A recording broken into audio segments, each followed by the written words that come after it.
Good morning, everybody. We need to get started. We got a wonderful program. Thank you all for coming. I'm so happy to see good friends from Amarillo, John and Reese Traves.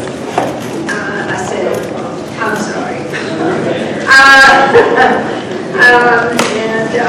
And a new member, Jeremy, is here, and it's just a beautiful day outside, and lots of inspiration for writing. So welcome. I'm Linda Brody.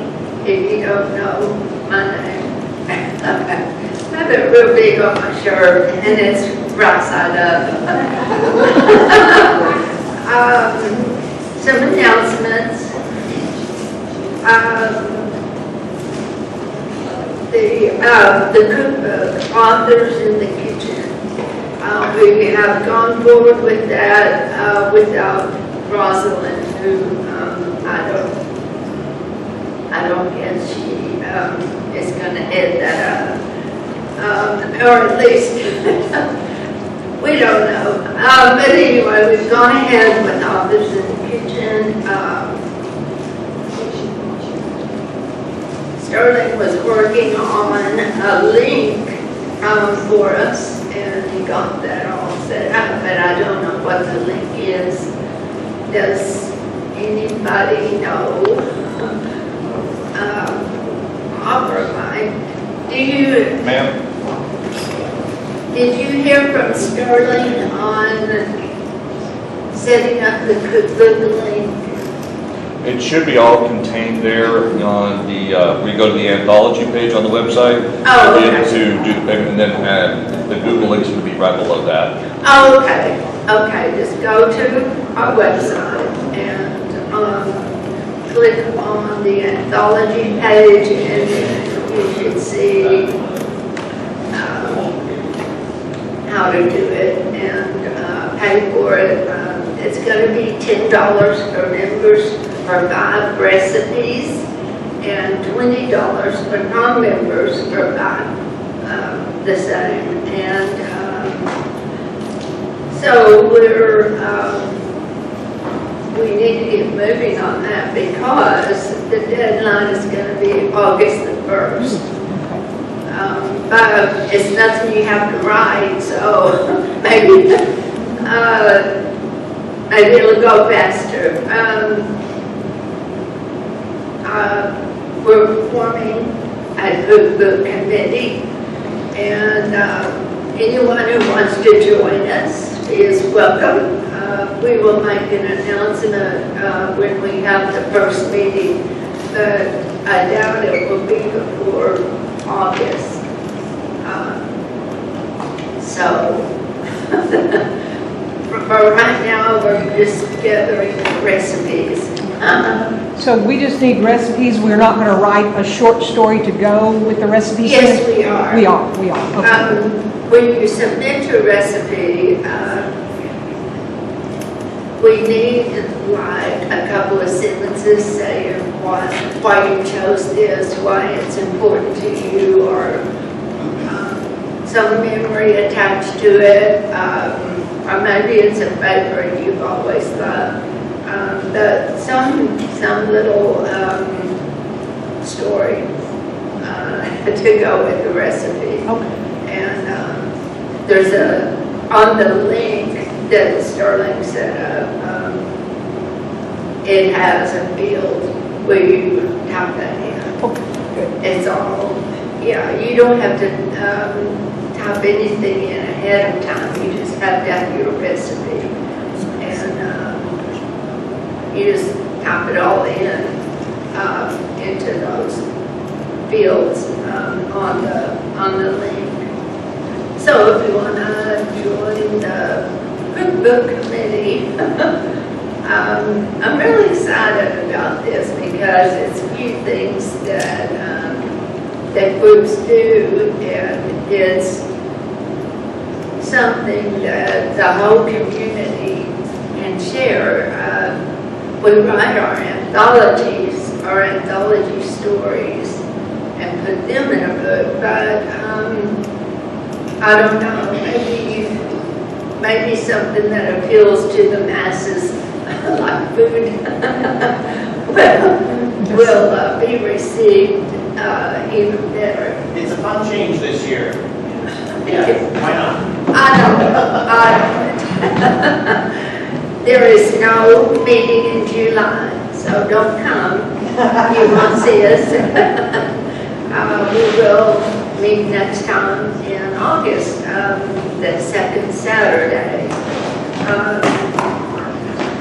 Thanks to Sterling, who designed a banner. He was supposed to bring it. He designed a stand-up banner, and it came in, so he was going to bring it to the meeting, but I guess he got caught up in something else. But we really do thank him for his contributions. He's just amazing. And no matter what you do, he just jumps in. And also, we have Deb Goulden wants to join the board as the events director. And I need to take a vote. Those in favor, raise your hand. What again? I'm sorry. Deb Goulden joining the board. Wants to work. That's what her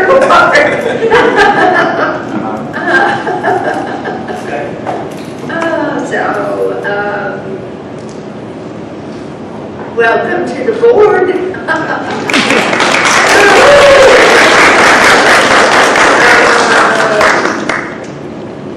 The raffle is at the back. If you haven't put in your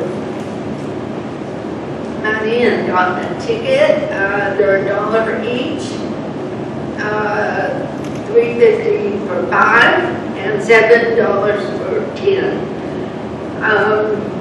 So we're doing very well. Oh, there's a cake back there.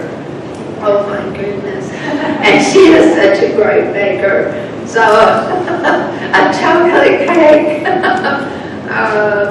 Plus there's books, there's all kinds of writerly things. So get your raffle ticket and get ready for the drawing later in the meeting. Lunch will be at Picasso's at 7611 Milwaukee after the meeting, and we would love for you all to join us. Those who plan to, we need a show of hands so we can reserve.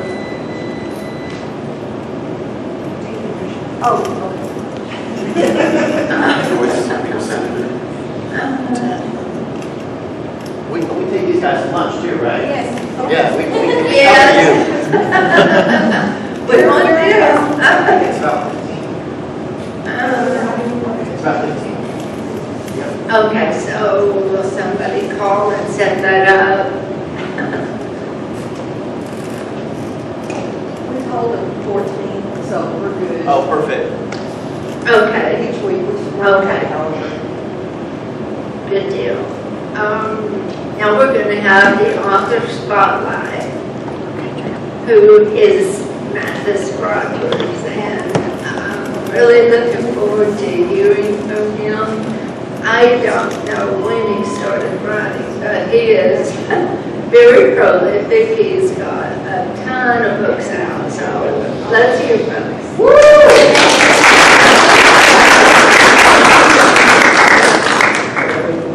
I'm glad you'll all make it today. I'm loud, everybody. Recognize. Okay, is that better? Yeah, gotcha. Okay, have you ever flown to the top of the rainbow and slid down into a pot of gold? Nobody has. Okay. Well, my favorite show whenever I was growing up was Bewitched. So I decided, why not a gay warlock? Of course, everybody probably knows that it's been reported that Agnes Moorehead, who's in Dora, was a lesbian. And of course, we all know that Paul Lynn, who played Uncle Arthur, was gay. But the character of both of them were not gay. But my story in the Halloween Night Golden Locket collection series, my main characters are gay. Now, you may also remember in 1994, the Shoemaker comic hit Jupiter. What you may not know is that the Witches Council created a resort there for you to go.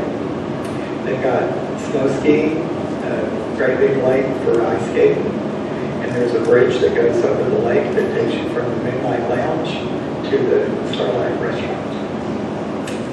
And in Mercury in Retrograde, which is book number 8 of my 9-book series, Jonathan Rhodes has created a virtual beach.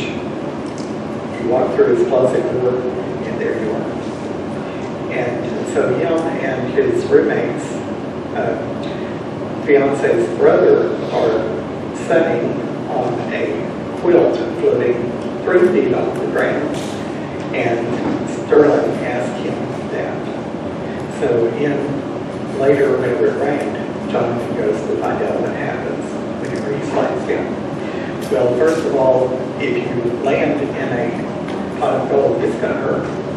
So he figured that out before he hit. So I'm going to leave that there. My first experience of writing was whenever I was in the 9th grade. And my teacher said, if we wrote something to put on the bulletin board, we would get extra credit. I needed all the extra credit I could get. So I wrote a poem called The Man. And I will read it to you because I haven't published it anywhere.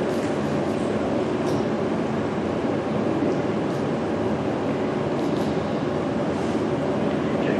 There was a fire in the fireplace. The light danced on the girl's face. She thought she heard a noise. So she told the children to pick up their toys. There was a knock at the door as she rose from the floor. She walked over and opened it, and by the wind and the rain she was hidden. A young man stood there. At him she could only stare. The children began to cry, but the door stayed open. They could not whine. Come in, she said, as he removed his hat from the head. 'Tis really cold out. We're not sick, no doubt. Hope so, she said, her face filled with dread. Have a seat. I'll get you something to eat. The children tiptoed over to his chair. At him they could only stare. He faded out as their faces filled with dread, for they all knew that for 3 years their father had been dead.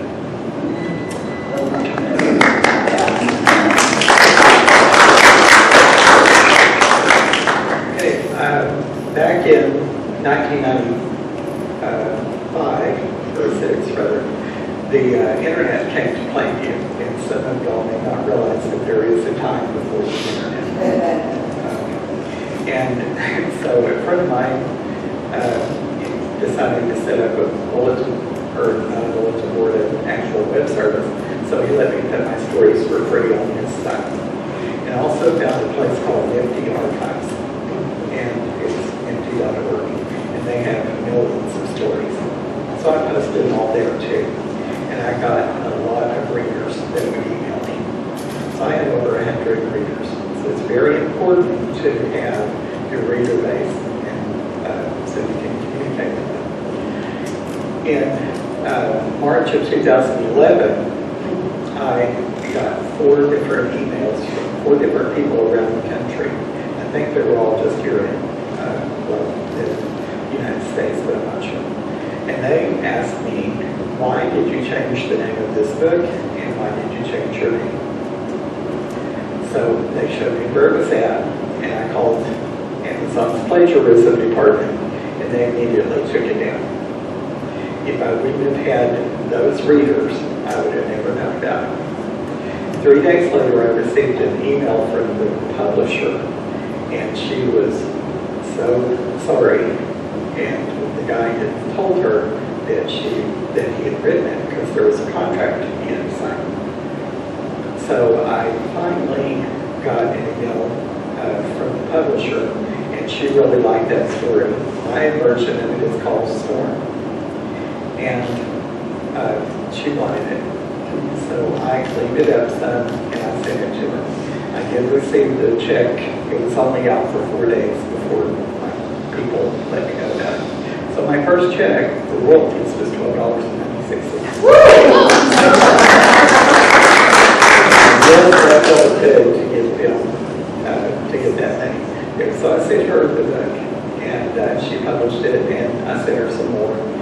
Well, I didn't like the way she made the cover of one of my books, and I told her I didn't like it. She said, oh, it's modern, it's perfect. And I'm like, no, it's not. So I started looking on the internet to find another publisher. And I found a lady that had 5 authors on her website. And I asked her if she would mind publishing my other books. By this time, I had about 38 books out. And she said, I will be glad to, but you can do it yourself. And she showed me how. So that's when I started epubnationwide.com, and I will publish it for you. It doesn't have my name on it, it's just you. It's all your fault if nobody likes it. And anyway, I had a friend that was in the Caprock Writers Guild who had moved to Lubbock. His name was Day in Godwin, and he wanted me to publish his books, so I did. I published about 20 of his on this. And then he's got a friend that was in Oregon, and I published about 13 of his already. So I've got the experience of publishing that. Plus, now I'm working on book number 43, and I have 42 books published that I published myself. Yes, so it's something that can be done. And I do have a book called The Mysterious Bed. And the reason I wrote that was because I had to come back to Plainview to help Mother take care of her mother. And she had a subscription to Harlequin Romance. I'm sure nobody here has ever heard of that, right? I read one of the books, and I don't know if I finished it or not, but I closed it, and I said I can do better than this.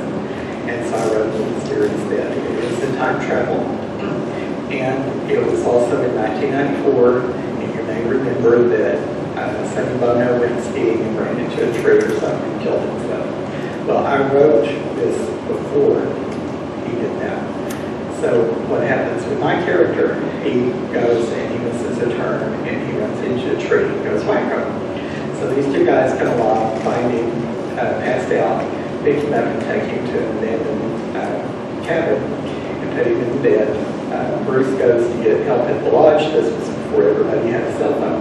There is a time that was true. And so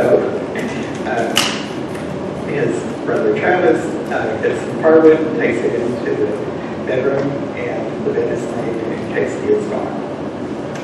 And I'll go ahead and tell you because it's on the back of the letter. He wakes up in the year 2101 and has to figure out how to get back to 1994. And anyway, so that's my deal here. And I do have a lot of things from my readers, and I wanted to read this one. Hi, I'm Bashil from Mauritius.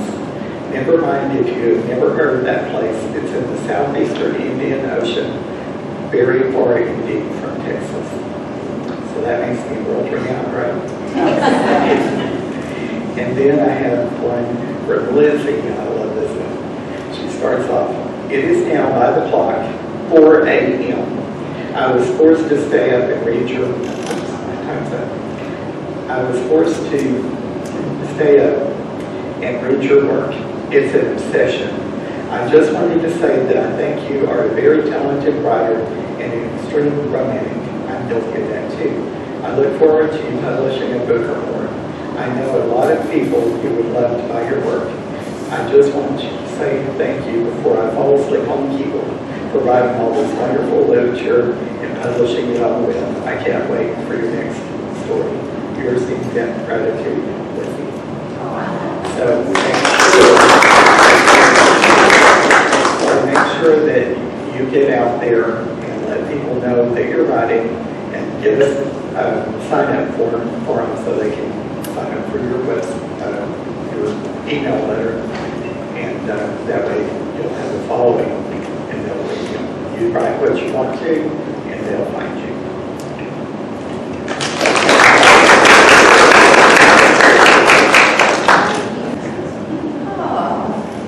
That is so wonderful.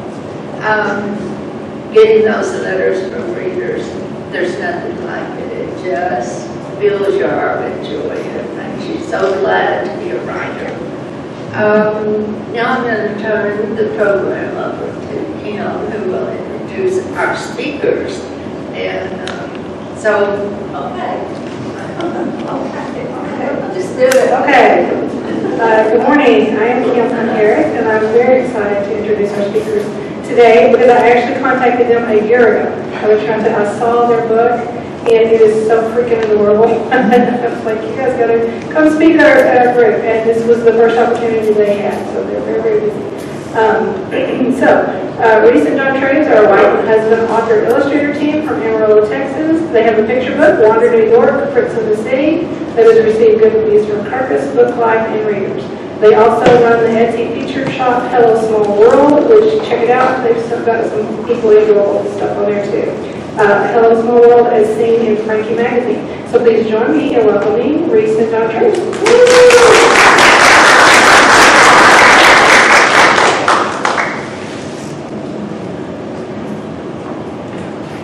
Good morning, everyone. Good morning.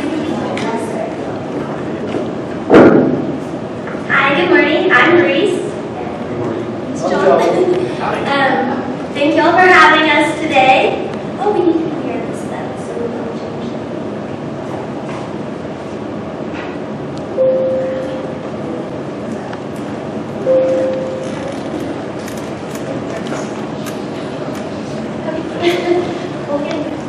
Okay, so we're going to talk to y'all today about creating picture books and start. I can't do it this way. Can I click it? Oh, thank you. Okay, so here are a little about us. So I'm the writer of the two of us, and John writes some, and I write picture books and middle grade and also rom-coms, and then I do the day-to-day for Hello Small World. So I do all of our purchasing and bookkeeping and all of we wholesale and we license design, so I take care of all of that. And we started off illustrating. I'm an illustrator, obviously, but also I'm a painter by day, so it takes a lot of my time trying to do that. I'm a self-taught illustrator. I didn't go to art school. I went and I was in finance, so I got a finance degree. And then I was like, I've drawn all my life, so I want to just pick that back up. When we started Hello Small World, it was all my design, so we yeah, we started Hello Small World in 2011, and then that's kind of what got us into deciding to do picture books after several years of working and doing that.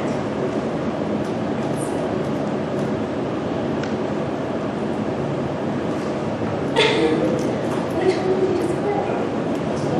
Okay, so if I ever figure out the mouse for this, so the scariest moment is always just before you start, Stephen King said, and that's true probably with anything. So we have 10 steps to get you started with doing picture books, and there's market research, and then second, generating ideas, then storyboarding with thumbnails, 4, sketching and visual research, 5, making a book dummy, 6, color test and buy, 7, cover sketches, 8, final artwork, 9, scanning and digital stuff, and 10, editing the final artwork. And then we'll have a breakdown of all of these categories. So the first one is research the market. Also, we had a computer font.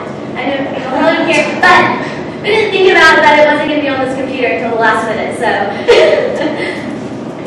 Okay, so starting with research, which is so important. So obviously looking at tons of picture books, and you can do that, you can go to your local bookstore, you can go to the library, you can look online at Instagram and Facebook and just scan through picture books, but you really just need to look at picture books from the last 5 years or so, especially, so you can see what's current in the market, as well as other things, but you need to make, it's good to look and see what's important. So we look at a ton of picture books. This is part of our picture book club. Yeah, we have a few. We have a lot of we picture books. utilize these for inspiration, obviously. And other things, like when you use the next stuff, because can you hear us without the microphone, or can you not? No? Okay. Okay, you need the mic? Oh, can I talk without it? No? Okay, so one of the things that you can learn also from looking at actual other picture books that's really important is the page and word count for picture books. So the average picture book is 32 pages, and picture books, the way they print them usually in increments of 8. So if you don't want to have 32 pages, then the next one is 40 pages or 48 pages. And there's also word books, which are less than 32 pages, and also have less words. The average word count for a picture book is 500 to 1,000 words, and that's really that's about the top for a word count on a picture book, unless it's maybe a nonfiction or something, right? And so common term sizes for picture books, there are no standard term sizes, but there's often consistency within the categories with certain publishers. So that's another time when the comp titles that you want to look at that you think are similar to what you want to do or anything like that are really helpful, because you can go and see or if you have a publisher you want to be with, you can say what size do they do a lot of their books in, and they're all over the map, but there are some consistencies, and we measure books literally with a ruler. But that's helpful, and you can see those obviously at bookstores and everything. And do you have anything else for that? Okay, or if you want to self-publish your picture book, then you still need the comp titles to look at what there is. And there's some picture books that also fit on a bookshelf. So if you want your book to fit on a bookshelf, then it's important that you think of that a little bit. But if you're going to publish it yourself and use somewhere like Spark, they also have a set amount of term sizes you can do, so that also helps you narrow it down quite a bit, but you can see they have quite a lot of term sizes available. And so another great way to research the market is joining SCWIA, which is a society for children's book writers and illustrators, and they have multiple online learning events and conferences every year. They used to only have conferences that you could go to, which is great, but now that ever since COVID and everything has become so much digital, online, they have a ton of stuff online. So even if you want to not have to go to a lot of things, but you want to get a lot of information, you can join there, and they have tons of events. They have one right now that they're doing, and they've had a lot of people that come and talk, and you can see other picture book creators and people in middle grade and some YA in the industry. They've had Judy Bloom has come and talked on thing for it, and Jeff Kinney and a bunch of different people, Henry Winkler. And they put out also the book every year, which is the Essential Guide for Publishing for Children. And it's a great place that because they have so much access to the market that they can compile all the information. Yeah, and sometimes they have just illustrators, just for illustrators, just a deep dive, 2-hour video looking at certain illustrators' processes. And that's pretty awesome just to kind of see, hey, am I doing weird stuff, or is this pretty common? So. Yeah, because they also have, the illustrators illustrate on their stuff.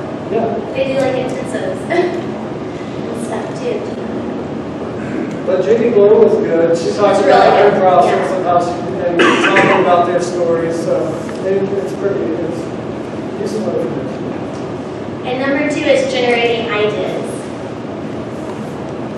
Yes, coffee. You all need to have coffee to generate your ideas.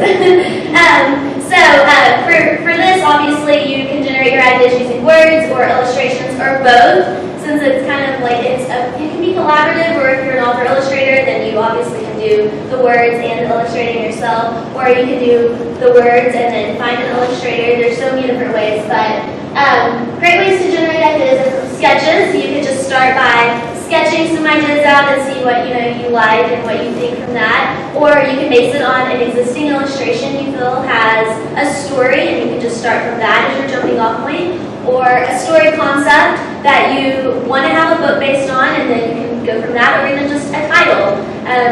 We start ideas all the time off of titles, because John likes to think of titles, and then we'll say what could be the story that goes with this specific title. We didn't do that with the Wonder one, but but whatever inspires you, and then just think about that and go from there. And then if you're thinking of a lot of random ideas, which I think everyone probably does all the time, and you probably already organize them, for the picture books, for the picture books, I keep all of our ideas. Well, we have a lot on index cards and sticky notes, which is not, I don't really suggest that. It's very disorganized and very hard to reference in the future. But I have started keeping a spreadsheet with ideas and titles, and we also have like a lot of Word docs and a file that have partial drafts of different picture book stories on them. And then you can also keep notes in your phone if you're like on the fly. And so, but after that, after deciding on the story concept for the writing aspect of it, then as Margaret Atwood said, if I waited for perfection, I would never write a word, so you should just start your story and start writing on it. Yeah, we see people in Amarillo, some people just keep writing and just publish it, like write or query or It's do so something. scary though. Okay, and then for the illustration. For the illustration ideas, I'm kind of a weirdo. I kind of do on sticky notes a lot. A lot of people keep sketchbooks. Obviously, that would be nice if but I get ideas at my day job sometimes, so I just write it on a sticky note. And just a little jot, and then I go and work on it at home or whatever. So, let's see, where to get ideas from? Look at things that inspire you. Some people look at Instagram a lot. That's kind of cool to look through. We like children's books, so we look at old children's books, 60 years ago, and then all the way up till now. Draw things from everyday life, with a sketchbook. You just draw anything. Draw a person that you see, or a bird, or whatever, and then your take on it. Any funny things that happened, and some memories that you had that you might want to, kind of reflect on and put that into a story.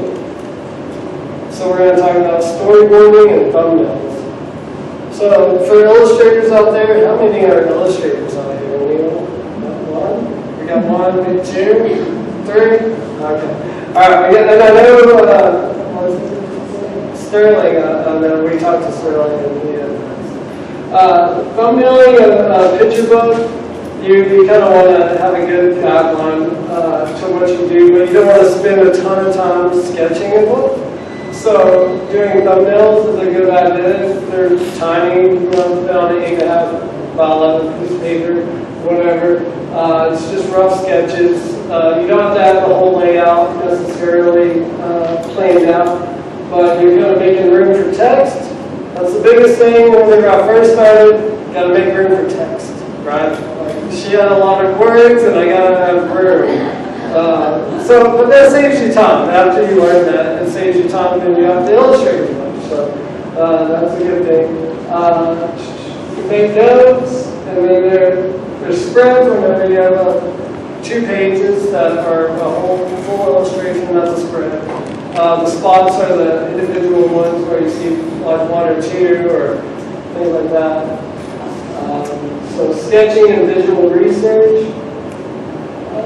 After you have your idea, then it's time to start designing your character. Or maybe you have a character and then you want to start a story on it, either way. But starting to design those characters, and then you got to have a character study where you're actually exploring their expressions and seeing what they look like from the right and the left and straight on, if they have their mouth open or what have you.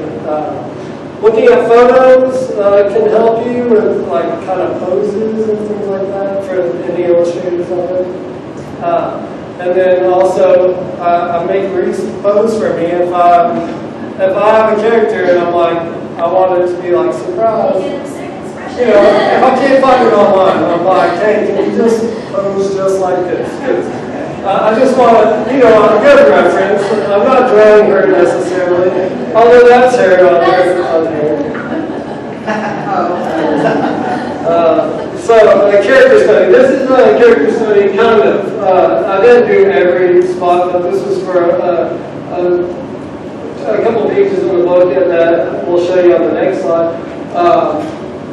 This is our character Fitz, and he was needing to have different expressions, and this is kind of, it's all done in pen.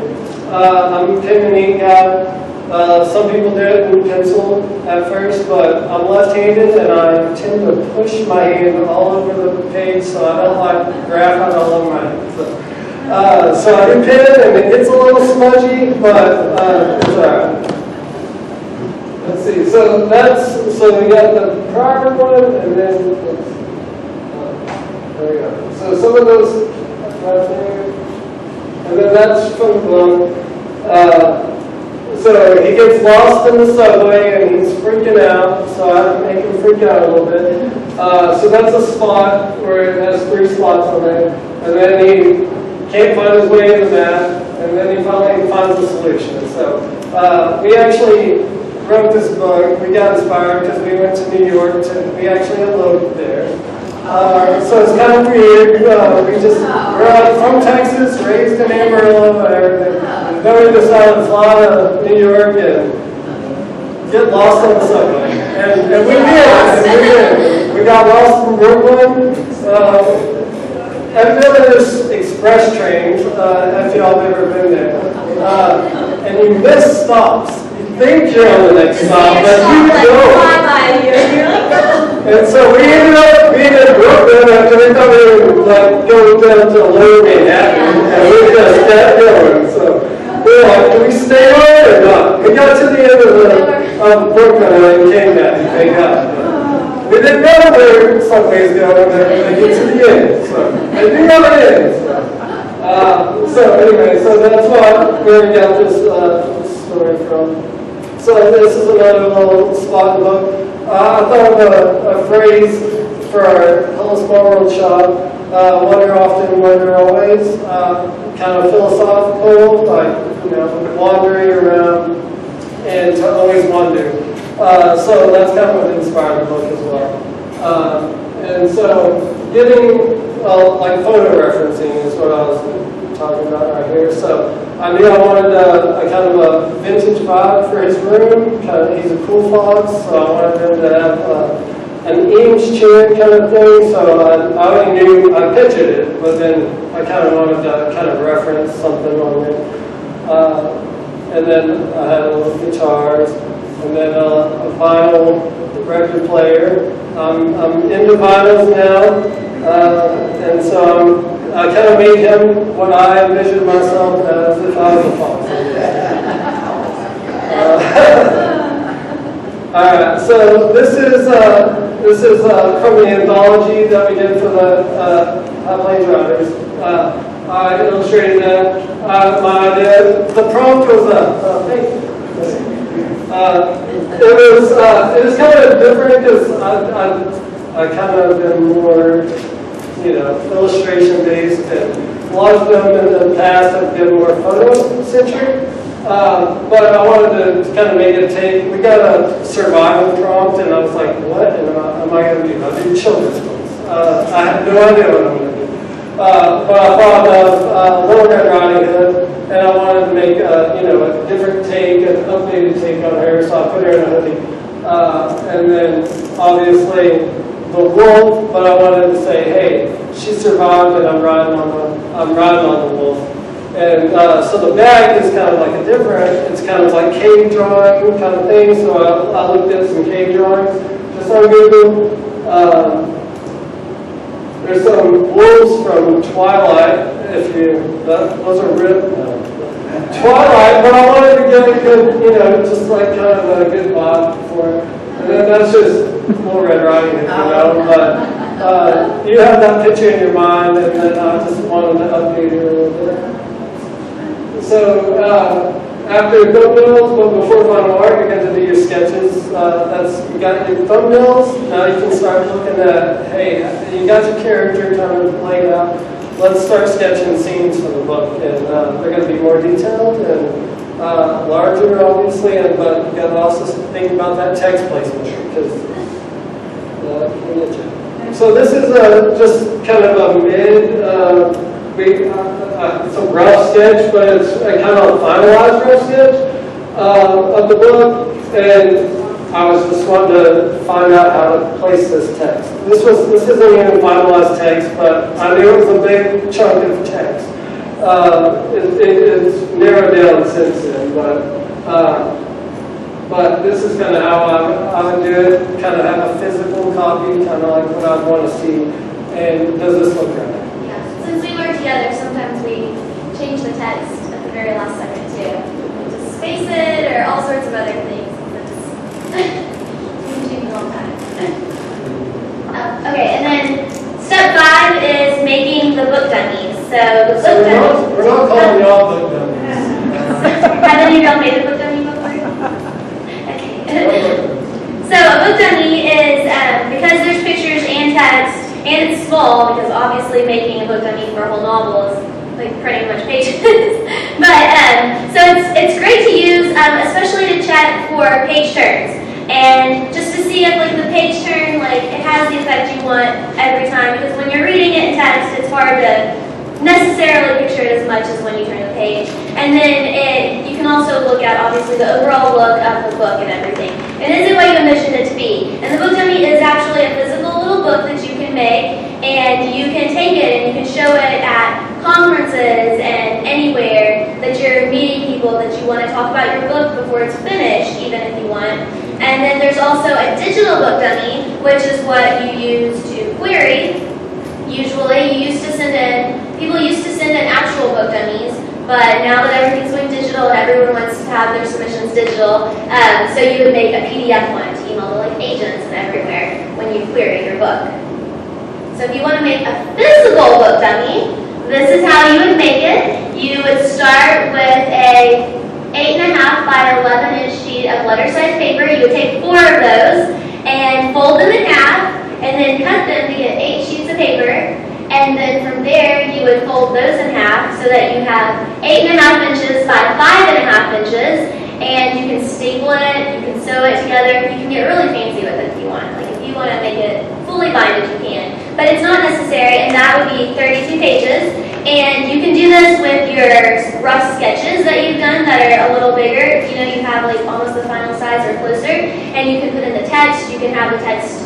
You can move it around there if you want to, and see where you like it, and just you can experiment a lot with it. And you can even do this later on when it's more final if you want to look at it before you actually send it into print. And we've gone to CWIA, we went to an A conference, and that was right before COVID. So then after that, we kind of held back, and so we haven't done anything since really. But I learned a lot of stuff online. So, but we actually saw some book dummies, some illustrators, and things like that. So SCWI also kind of, if you're an illustrator, then you might take a look at that. Can you kind of help you grow? But also, if you're a writer and you're looking for an illustrator, if you don't want to, if you're not planning to query, where then if you query, they would match you with an illustrator. But if you want to self-publish, and you want to find your own illustrator, then like SCWI has a lot of people that offer that as something that they will do for hire, and so you can meet a lot of illustrators that way that are available. And then step 6 is color test and buy. This is not necessary at this stage. Obviously, most of these stages can be done in any order you want, but this is just like the order we like to do things in for the most part. By now, we already want to do all of our color testing and see what we think, because we'll just scan in like the rough sketches and I'll start like doing stuff with those on the computer while he's still working on illustrating the like more final work and everything. So this is when you can decide on your color palette, finalize the style, and experiment with just the overall vibe that you want your final book to have. There's a lot of different mediums. A lot of people kind of worry, like, oh, everyone's moving digital. Do I need to go digital? You know, you don't really need to. A lot of people do it, and it's kind of moving that way a little bit. But a lot of people do pen and ink. I do pen and ink, and then I do digital coloring, digital watercoloring and things like that. So that's all in Photoshop. A lot of people use Procreate now. It's $12.95, and you can start sketching, and it has similar functionalities as Photoshop. So just less bulky and everything. So you can use it on, so you can use it on an iPad. So. Crayons, as you can see, that's something from the book, The Day the Crayons Quit. That's a New York Times bestseller, multiple weeks, it's always on there. That was done in crayon. Crayon, that kids do, right? That's crazy. If you don't look at children's books, I mean, you don't see that all the time, so it was interesting to see, hey, they had a really great idea, and it was done in crayon. But that's not, you know, every book is printed, so they had to be scanned. So that's kind of the thing. They scan their copies. So. Yeah, everything is digitized. So watercolors, you got oils, charcoal, cut paper. This book right here, I'm pulling here in the snow, it was made out of cut paper. So books are crazy. And it's interesting to see what sells and things like that. So everything can sell if it's done right. So whatever you do, if you do watercolor, then do that. If you do pen and ink with digital coloring, do it. So I focus on what I can do or what I like to do. I don't really want to be watercoloring. That's just not my thing. So. Cover sketches. All right, so the cover, it's not part of the story, but it's important. Obviously, that's the first thing that draws your eye to a book, unless you're looking at the spot. Right? So start sketching ideas with the layout. You know kind of where the story is going, so you can kind of start sketching out maybe what's a cool thing about the book that could, show visually to someone that's just walking by the book. And if you publish traditionally, the art director will probably have changes. So, and they probably, if you have an agent, or once you're actually, if you're published, traditionally published, they're probably going to design it anyway. But they're going to have you do it if you're an illustrator. So you're most likely going to do that. Yeah, with a lot of different options. Versions of it. Okay, so another time that you need to look at the comps again are for the covers. So of course, again, you can go to your local bookstores, Barnes & Noble, Instagram, Facebook, your bookshelf. I'm sure you all have lots of picture books. Do any of you own picture books? Oh, yes. And then, and the library is a great place also that you can look at a lot of books really fast and easy as well and check them out. And so here's some examples of some different picture book covers that span over many years. Some are a lot more current, and some are, you can see, are quite old classics. Harold and the Purple Crayon. And so there's just so many different ones, and there's so many different ways that people do them. And then 8 is the final artwork. So one of the things for the final artwork is that you should be realistic on how long it will take you to complete it based on page count, especially if you are on a deadline. So you should know how long does it take me to do like a full spread, and then calculate that based on how many full spreads you need or how many spot illustrations you're going to need that are finalized. And then like the way John does them, we have his pen and ink illustration, and then they're colored digitally, so then that's another step like after the initial step of how long. So you just need to know your process and how long it takes you and be realistic, because no one wants to miss their deadline by a ton. And then also know that the final may still not be the final, because things can change until the very last minute. So you might not be done. And so 9 is scanning and digital stuff. And so this is when you would scan everything in So you can scan it in. We scan with a large format flatbed scanner. So if you're doing anything over a regular sheet of paper size, then you'll probably need an extra big scanner for it, or you can take it somewhere. There's some places that you can have things scanned in, but we scan on a large format flatbed scanner. And then you want to save it in the largest file format that you can. So like a TIFF is a really popular size to save it in. If you save it as a JPEG, they compress like right away, so you've already lost some of your quality just when you scan it in.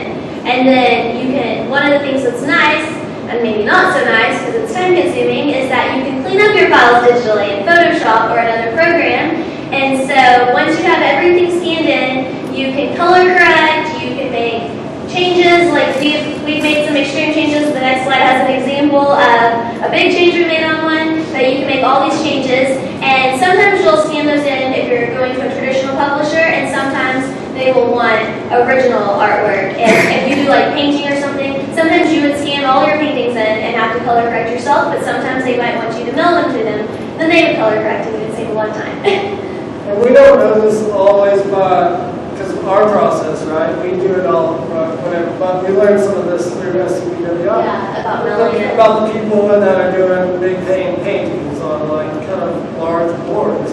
And they're actually mailing those to the publishers. So. Yeah. Or they want them to take them somewhere and scan them Scan at Kinko's, and they get to color correct them. So that's kind of crazy. We stay on a smaller size than us.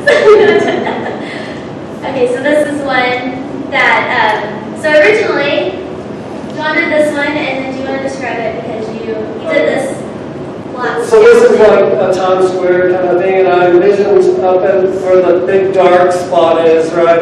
That was like scaffolding, lots of construction in New York and things like that. So I envisioned lots of scaffolding and things like that.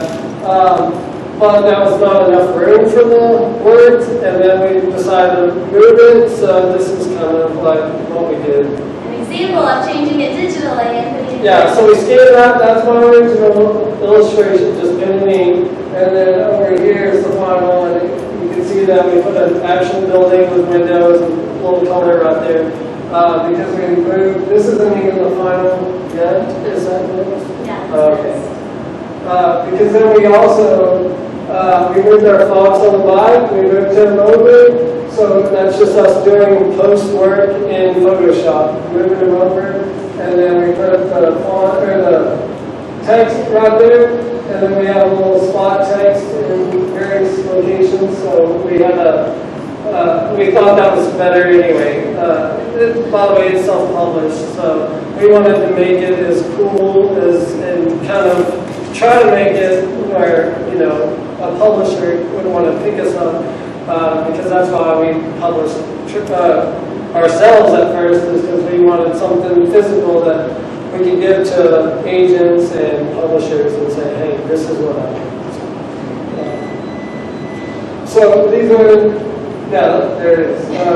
Those are the kind of things, just moving things, that's kind of our process. We don't do that on your page.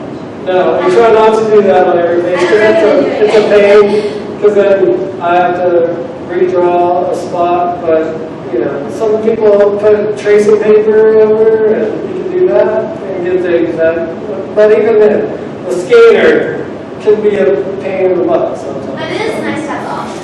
Yeah. Finding an illustrator, obviously get an illustrator, that's great, because then you don't have to find them, right? So we don't have this problem, but people that write, that want to write children's books, you know, there is a way to find that, and it's So one of them, as I said earlier, is CWIA, because there are so many people on there, and you can even go on like their different Facebooks and stuff, and people will have some of their stuff. And if you follow hashtags on Twitter, tons of illustrators post their work all the time and say if they're available for hire and everything else. You can also find illustrators at your local author and illustrator groups like this one. And you can look on Facebook and Twitter and Instagram and everything. There's a lot of there's so many illustrators out there too. So if you want to write and you want to have someone illustrate your book and you want to find them yourself, there's a lot of options. And then number 10 is editing the final artwork.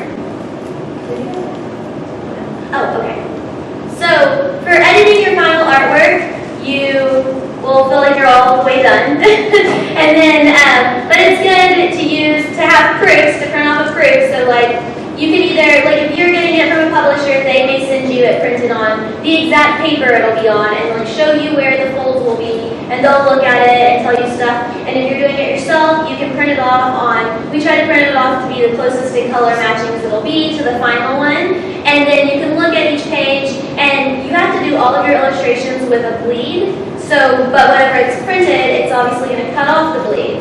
So at that point, you have to make sure that your text isn't too close to the bleed, that you don't have anything too important to it, that their images aren't in the gutter of the book in the center, because once the book is like in the center of the book, everything's, you know, closer, like further in that little canyon. So you can lose things, and you might not like think of it really at the beginning of it, and then you might see it. And it's good, the best part is that you can do that, and if you have your book printed yourself, you can even print a copy of it, because you upload your own file, and then you can look at it and then make these adjustments before you like spend money and print more than one copy of your book, because this is like the last chance to adjust it before the final pretty much.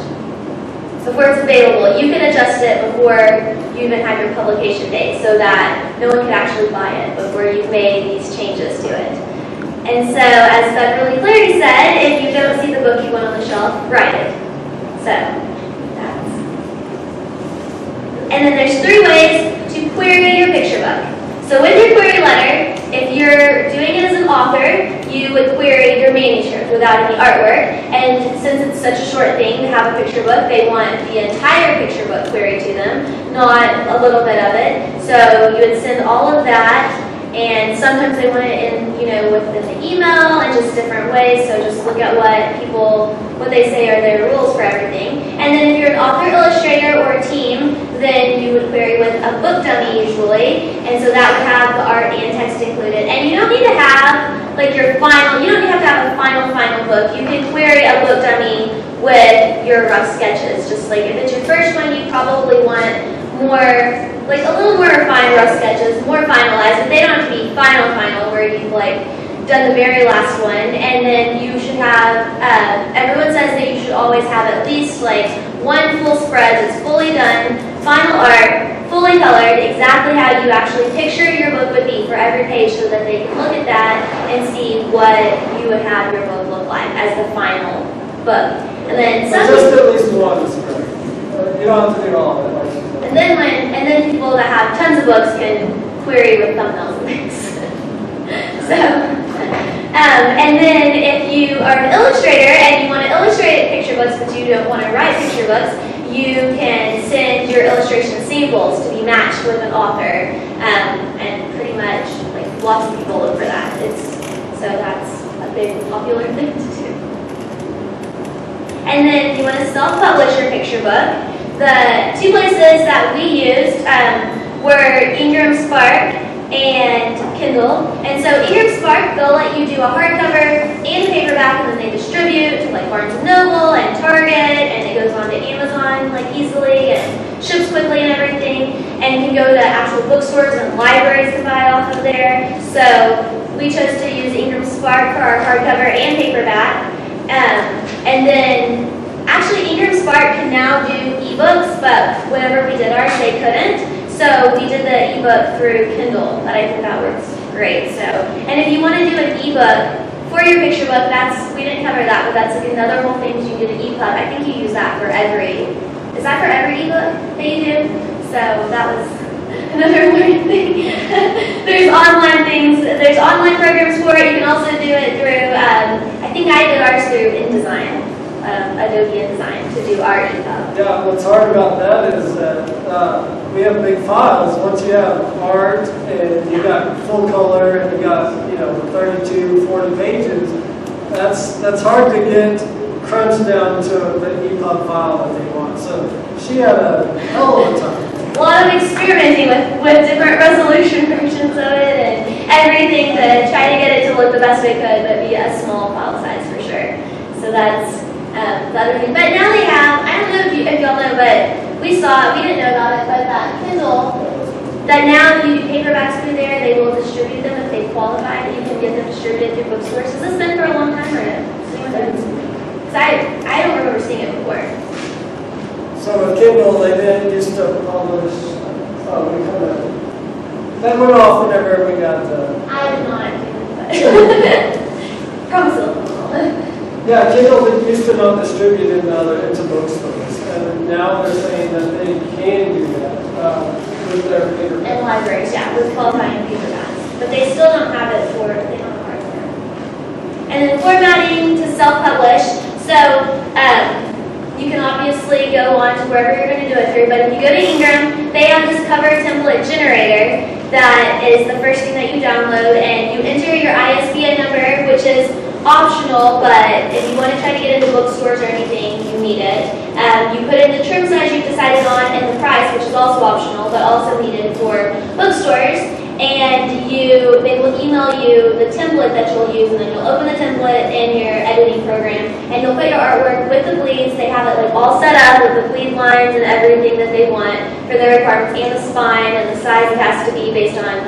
You also have to put your page count in, actually. And so for buying ISBNs, I'm sure a lot of you have probably bought some ISBNs, but if you haven't, you can buy them at a lot of sites. We bought ours at myidentifiers.com, and so they're kind of expensive. You can get one for $125, or 10 for $295, which is the most popular, or 100 for $575, or 1,000 for $1,500. But when you do different versions of books, you need a different ISBN for each one. So like for our picture book, we did a hardcover, a paperback, and an ebook. So we ended up using 3 of our ISBNs just for that. And so it's just however many books you think you're going to put out and how many you want to buy up front, or you can share your ISBN numbers with other people if you want to do that. And then the last thing that you would do for uploading your picture book is to format the final picture book as a PDF. And they give you like the parameters of what you should do for it, and then you just upload your whole PDF file, which also has to be within a certain size constraint. So, and you upload that to go as the interior of your book, and then you're ready to print it. And that's when you can print one copy of it if you want, once you've done all these steps, and then and you can do one copy of it and check it before, because you can set your publication date to be after it's available to put out. So. And then here's a couple photos of our book that we did, and we also made a puppet. So here's our puppet. Where did you do that? Huh? Where did you make the puppet? We made it ourselves off of YouTube. Looks great. So it was quite time consuming. And it's a little heavy, but yeah, so we made a puppet for our book, and that's it. And that one we did it here. And we actually did thanks. We actually did the matte cover on the book because we liked how it felt, and also so it would be easier to photograph the cover of the book. So it wouldn't have like the glare and stuff whenever you photograph. And we did matte on our paperback too. And with Ingram, you can actually order samples. If you've never had a book published or anything, you can actually order samples of hardcovers, and they'll send you a couple, like for free, or maybe it's free or really cheap. Maybe you have to pay shipping or something. Yeah. But you get kind of a look of it. We knew we needed premium color because we ordered one and got a little sample of premium color. Yeah. And it looked better than the other color ones, like the standard one. So it cost more, but we got a better book out of it, so we were willing to do it. So, well, that is our presentation. I hope you all learned something. Or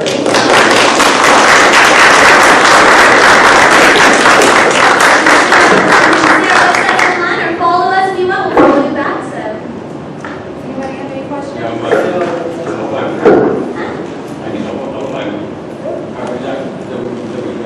Oh, you too. Oh, yeah, you too. Okay, so question. This is as a writer, which children's author do you write things like your favorite? Like, who's your inspiration as far as writing? Who's my inspiration? Well, I read a ton of children's books as a kid. I had like this giant trunk of children's books that I still have and that we have in the hutch. But I read a lot of, Dr. Seuss, which I know a lot of people read, and like Richard Scary books, and just like all sorts of random just random books. I had a lot of used children's books when I was a kid, so I don't know if I read ones that were from like my actual time or anything. And then, but now we just read a lot of different ones like all the time and try to look through them. Okay, yeah. I didn't have a ton of books, but I had some, and I liked she likes primary colors, like a lot. So she gets inspired by, seeing that. I'm visual, so I see a lot of that. Dr. Seuss had some cool stuff. Richard Scarry, someone actually was kind enough to say that they thought my stuff resembled Richard Scarry. I thought that was really, that was cool. Thank you. That's where you read. Yeah. Okay, thank you. So, I liked Richard Scarry things, and so lots of different books. Nowadays, we're kind of weird, but not really. We buy a ton of picture books just to kind of. You gotta know the market. So if you're gonna do picture books, you gotta know what's out there, what's selling, and things like that. We have the day and crayons, but I think we have every book. yeah, we probably do have every book that was on the first slide. I have a quick question. First of all, do you have kids? No. Okay, then it's really weird that you do that. My question is around your step 6. You talked about color test on 5, and I want to know what your definition of 5 is. Well, I guess whenever you look at images, kind of what inspires you about it, I guess, some books are kind of more cool tone, and they want to be dark, like purples and blues and things like that. Some are cheery and just solid, just yellows and oranges and things. So, kind of vibe and that kind of vibe. Do you want it kind of somber? It doesn't need to be somber. We like fun books, so we're not going to be making sad children's books, really. Some people do that, and they do a good job. We don't. We like funny ones, and we like funny and bright and just or clever books. So we try to do that. Some are muted. There's a lot of muted. Yeah, there's a lot of music. We do like bright colors. So I guess that's part of our vibe too. Some people, you'll see their color palette, and it's all beiges. And it works, and it works but great. we just wouldn't know what to do with that. Yeah, We have to take a lot of time. A Signature Amos McGee. That's a good book. And it's all kind of like muted pastel-y, not pastel, but muted colors throughout. So that's what we're doing. And I was only kidding about this. I have done. We're going hard. We're going hard. So what is it, so if you're an author, looking for an illustrator, what is kind of the typical arrangement for that? If you don't have a publisher yet, but you want to self-publish a book or present it to a publisher as a package, what's the arrangement for the illustrator? Do you like pay it right, or is it? I think, so we kind of work on our own stuff, so I haven't really done that too much, but a lot of publishers, they don't want, if you were writing picture books, they want you to just send in your work. They want a picture. Do you have any kind of say in the style of it, or? I don't believe so. They just I think especially if it's your first picture book and you have the manuscript, they just pick whoever they think is that they like. I think usually is what I've always heard. Yeah. But if to do that, you would need to team up with an illustrator if you wanted to picture those together.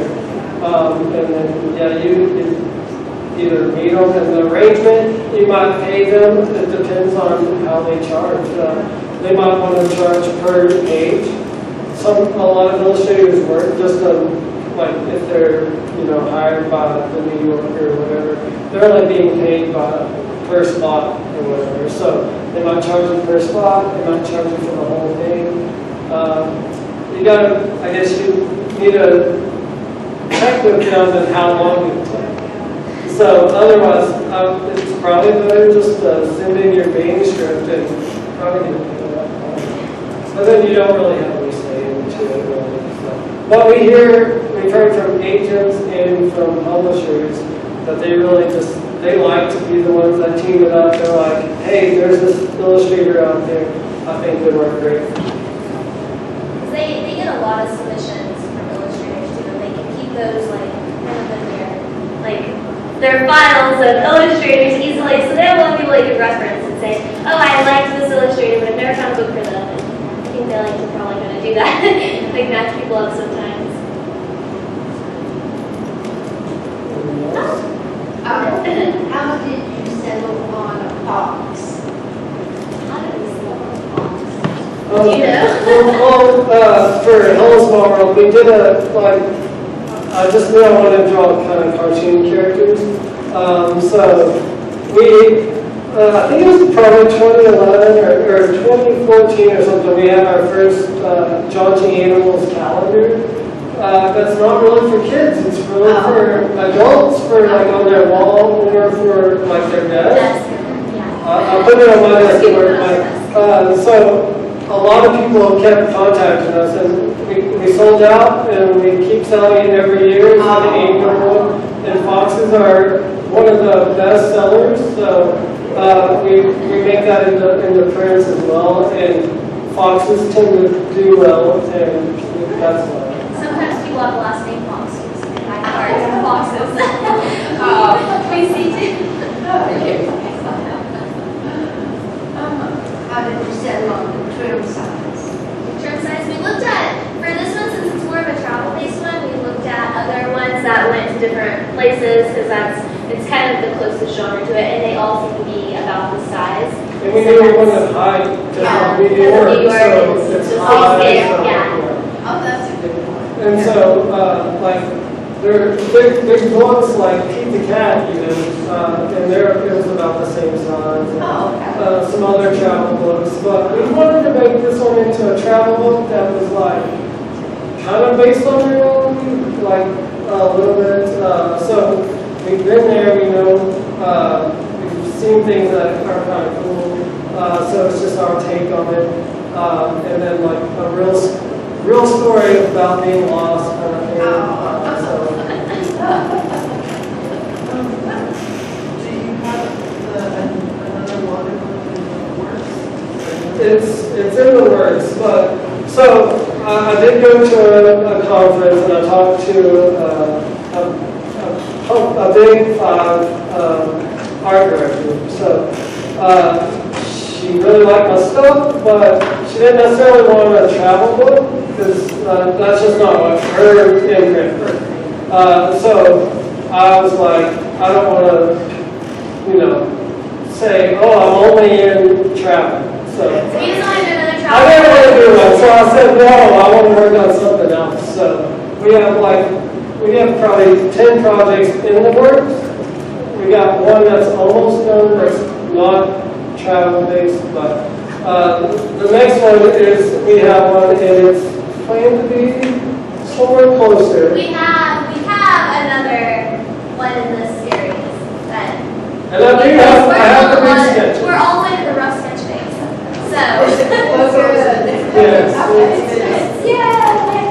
So yeah, we plan to continue it because we are inspired by traveling a little bit and Yeah, we spent some time working on the other one with an agent and stuff, so then we're very focused. They're big changes on this, do this, so we kind of focused on it a little bit for the time being. How long does it take from concept to publishing? well, we hear it takes at least 2 years, 2 to 3 or 4 years even for some picture books to be made. Say it's a traditional publisher. What about you? Ours took too long. But we had to do a ton of this research, so that's why we think this is helpful for y'all, because it was a lot of work, right? No, but I think with my full-time job, I'm the credit analyst manager at the bank, so I don't have a lot of spare time. I got weekends, I got evenings. So right now, anyway. So it took me probably 4 years, 4.5 But years. I think we go faster now. It definitely is going fast. Because that was like the first time trying to do a picture book, so it's very new. So like I said, like for the next one in the series that we already have the story, although it could change a little bit because we changed things at the last minute, but we already have the story and we already have the rough sketches for almost every single page, right? So it's... So, the way, and I didn't know, because I didn't go to art school, so I didn't know that people were doing exactly kind of the way I was doing. So that was nice to see that. So, you know, I have a good rough sketch, but I know that things need to be redone. So I have a little light table, and I'll put that underneath, and then I'll have my refined sketch final on there. And I try not to have any errors on my pen and ink because I don't want to have to clean it. Well, I don't want her to have to clean it up. So she's our graphic I'm the one that cleans it up. She cleans it up, but sometimes she doesn't know exactly what I was doing. That's very true. I'll be like, what am I supposed to get rid of here? What am I doing here? She doesn't even see it, just she didn't do it. So, yeah, sometimes it does, but I'm like, what is this? Like, we have to fix that. So, Extra swirl there. Only if it's something obvious like the building. And I'm like, oh, you want me to replace the whole building? Got it. That was an eyesore on there, but we pictured it being white text on, or not. He pictured it. Me. But then we were like, no, that doesn't work, and then you just do that. So a lot of weird things, so that's why I took this one. But the next one that we have, I mean, I got final art, except, and some of it's, I got the vibe, I got the colors and all that, we got all that. So we can get that done. You probably did the most recent one that we're working on that's closest to like a year. We did like in a year. But like I work on the text and then after I have it partially done, I'm like, you should start working on this. You can work off of this and kind of see like, I can change it afterwards. So we kind of work on it at the same time so it kind of shortens it.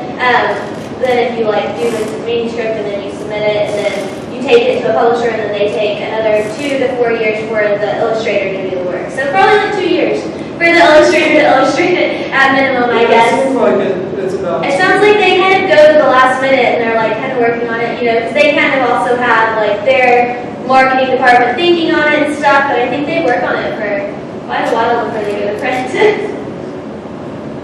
Give them a long time. It's time consuming. Any other questions? Any other questions? Thank you for having us.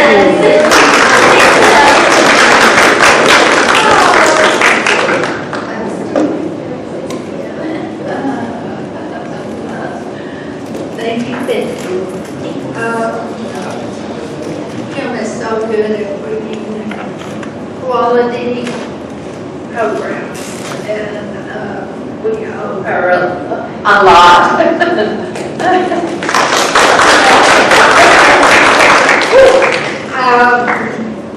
I have one announcement that I forgot. Do you want to talk about it? Wynn has a big event coming up Saturday. He is going to be inducted as the commander of the 1st Brigade of the Texas State Guard.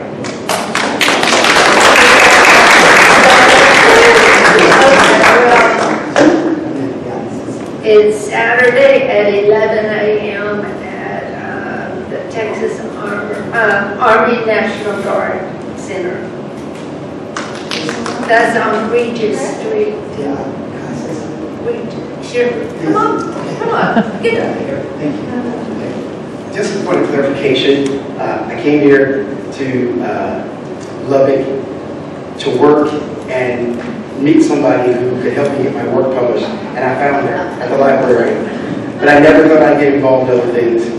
I got involved, I'm a retired Air Force officer, and thought that in 1997 I'd never get involved in any type of military operation. And while I was working one day at a COVID-19 testing site, I was the regional director for COVID-19 testing. I met someone who was a doctor. She was involved in something called the Texas State Guard. In passing, she just mentioned it. And if I didn't ask her, hey, what is that? I would have never been involved in it. Well, I got involved in the organization. I was a major in the Air Force, and I became a major in the Texas State Guard. And I didn't want to do anything but go down to the border and serve. But the current commander has a health issue, and he had to step down. And I was the next highest ranking person. So here's the correct thing. We have a brigade that's in Dallas, the 1st Brigade, who's the commander is actually a brigadier general. We have a battalion who's a lieutenant colonel. He's in the Dallas area. And we have a local company, and I'm the new company commander. However, with the objective to build a battalion here, so I can become battalion commander. So, in the last 3 months, I've been notified of this. And so now here in June, this is going to take place. It's going to take place next week. I just want to just let everybody know that's what's taking place. And you say, well, what is that guy doing now? He's off doing his Texas State Guard stuff. So that's what that is. So thank you for your prayers and support. Sorry, I missed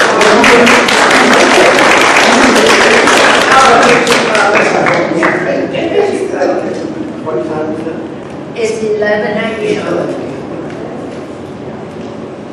Okay, now it's your turn to say what you have been doing for the last month or 2 or 3.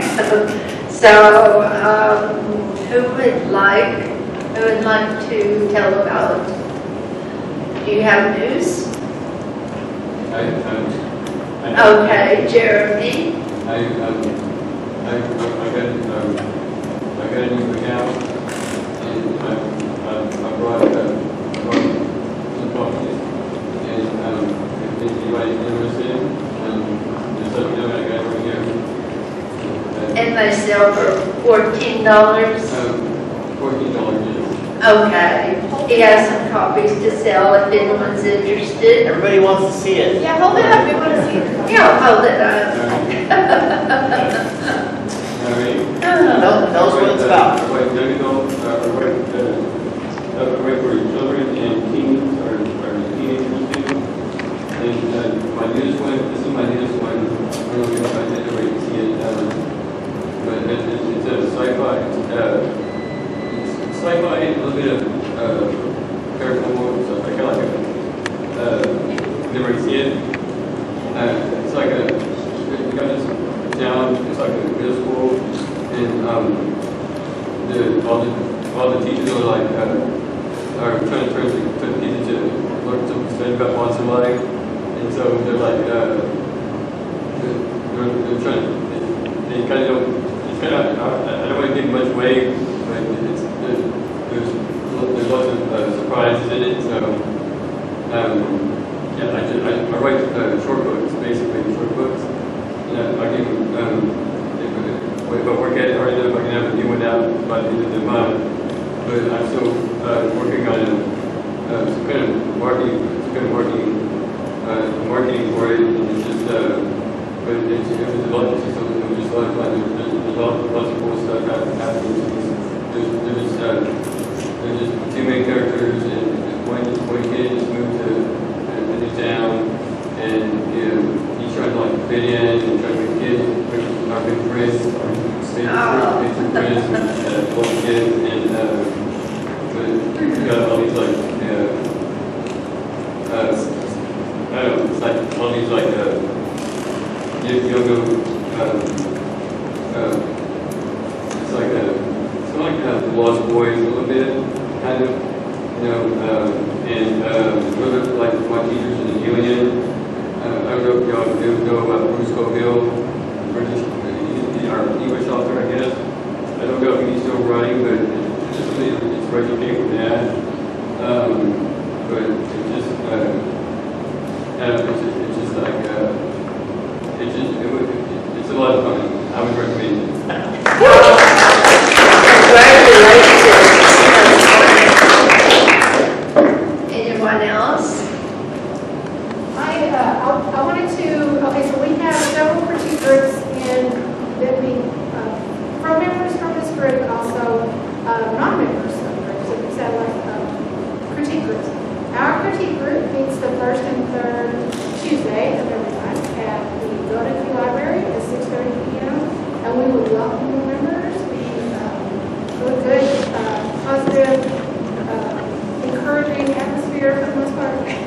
So, and we give thoughtful feedback, what's working and what's not working. And so if anybody's looking for a critique group to join, we would welcome you to join us.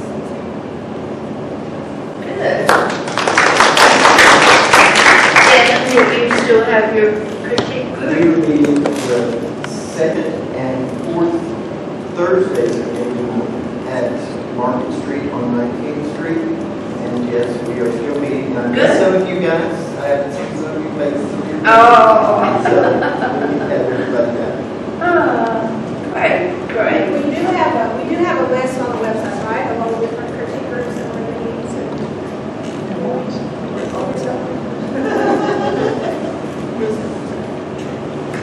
Okay.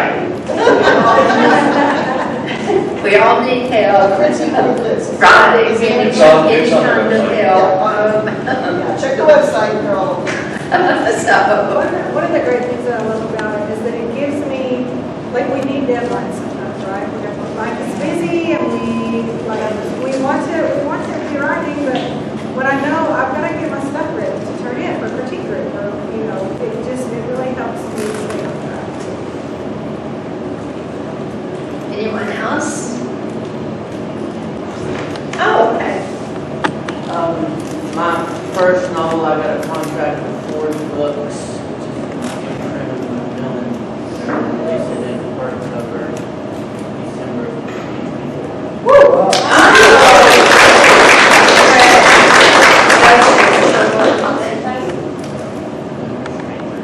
Anyone else? What is it? Familiar Stranger. It's a Western. Oh, great. I love Westerns.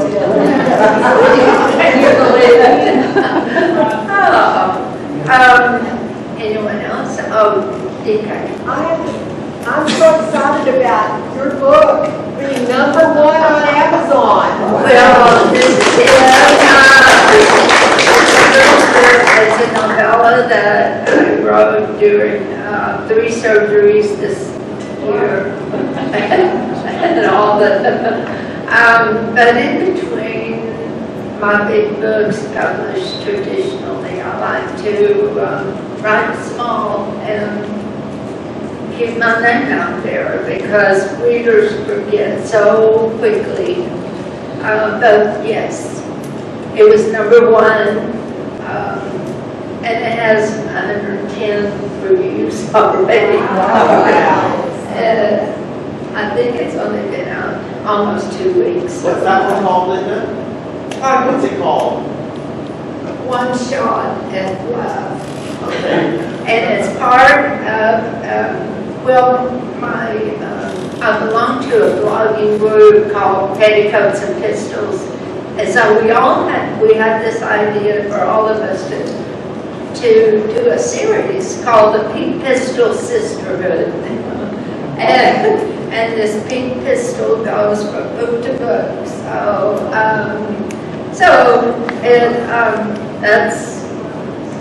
That's my news.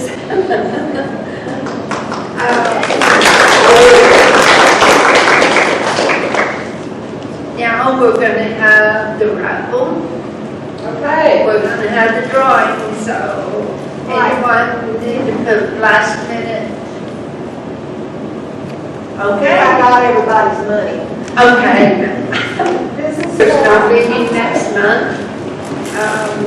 Yeah, we can all take a break. And I'm fine, so take a trip. My sister's going to Ireland, so I don't get to, so. If there's not anything else, will adjourn to Picasso's.